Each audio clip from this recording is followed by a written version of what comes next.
السلام عليكم ورحمة الله وبركاته. فرحة عارمة وانبهار من أحمد موسى بعد ملحمة تاريخية من المنتخب السعودي بالفوز على المنتخب الأرجنتيني بهدفين مقابل هدف واحد في المباراة التي أقيمت بينهم، والفوز على ميسي ورفاقه. وعليكم التفاصيل مع أحمد موسى. وفرحة ولا أروع من هذه الفرحة. النهاردة مفيش حاجة اسمها مستحيل طالما أنت عندك إصرار. منتخب السعودي الشوط الثاني ولا أروع، داخلين الشوط الثاني إيه الأرجنتين؟ إحنا هنفوز على الأرجنتين، وعملوها وفازوا على الأرجنتين وقدموا مباراة أروع مباراة. كل التحية ليهم، كل واحد فيهم. الأخضر النهاردة عمل بجد، ادى درس للأرجنتين. الأخضر النهاردة ادى درس لميسي ورفاق ميسي. مبروك تاني، بقول فرحة فرحتنا، فرحتنا كلنا. الشعب المصري النهارده كله بيحتفل، الشعوب العربية كلها النهارده بتحتفل. أول انتصار للمنتخبات العربية، لأن تونس كمان لعبت النهارده وتعادلت مع الدنمارك 0-0. بكرة إن شاء الله ربنا يكرم المنتخب المغربي قدام ماتش مهم أمام كرواتيا بكرة الساعة 12 كمان.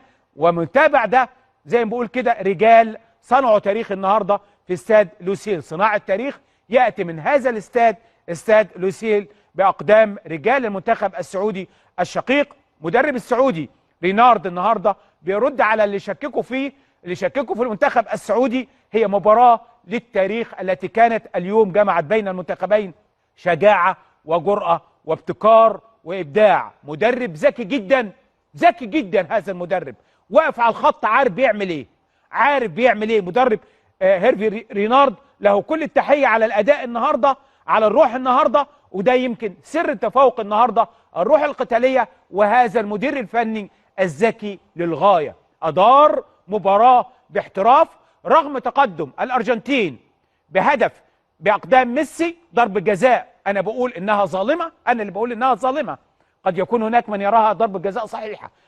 أيضا التسلل، المدرب ده درب المنتخب السعودي على كسر التسلل. النهارده 3 أهداف يدخلوا تسلل. ليه؟ دربهم على كده. تقريبا 8 تسللات المنتخب السعودي نجح فيهم. لانه خلي بال ميسي طبعا عنده اللعبه بتاعته اللي بيلعبها ورا الدفاع، ولكن الدفاع كان متدرب تدريب هايل على كسر التسلل، وبالتالي استطاع رينارد ورجالته النهارده ايضا فوز كبير جدا. فوز العالم كله يتحدث عن فوز المنتخب السعودي النهارده. كلنا كنا نقول في لحظه يلا يا حكم، حكم يا ظالم، صفر يا حكم يا ظالم. ازاي يا حكم يا ظالم بتدي ربع ساعه؟ ازاي؟ هو انت عايز الارجنتين؟ ايوه، هذا الحكم حكم ظالم. كل ثانيه الحق صفر، ما فيش، مش عايز يصفر. كان نفسه الارجنتين تتعادل، ولكن ربنا وحكمه ربنا للمنتخب السعودي النهارده يستحق الفوز بشكل كبير جدا. كل التحيه ليكم يا رجاله، كل التحيه. مبروك ليكوا، مبروك لينا كمان، لأنه كل مواطن مصري النهارده كان بيشجع المنتخب السعودي كأنه المنتخب المصري اللي بيلعب. كل واحد فينا كان النهارده، أنا قاعد بتفرج، كل اللي قاعدين بيتفرجوا تصفيق في آخر لما ادى 8 دقايق وقت إضافي كلنا وقفنا، وبعدين زود تاني كلنا وقفنا، وكلنا عمالين نصفر والناس عمالة تصفر. وإزاي الحكم يا حكم يا ظالم صفر وخلص الماتش؟ مش عايز يخلص الماتش. مبروك مرة تانية. رحت قال لهم كده انا جاي يعني اقدم سعاده للشعب السعودي، عايز الشعب السعودي يسعد بمنتخبه. النهارده في المؤتمر الصحفي ايه قال لك؟ الارجنتين، ما انا عندي كمان. انت خلي بالك الروح، رجال المنتخب السعودي رجاله بمعنى الكلمه، بيقطعوا على كل كوره يعني، ومن الاول نازلين ظباطين. ميسي لم يكن موجودا، هو ميسي مفيش كلام.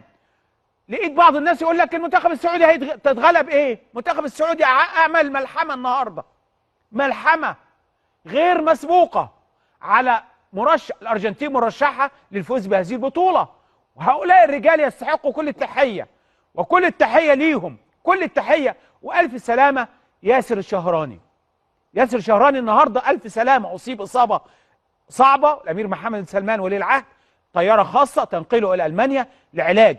كل التحيه لنجمين الكبيرين صالح الشهري السلام عليكم.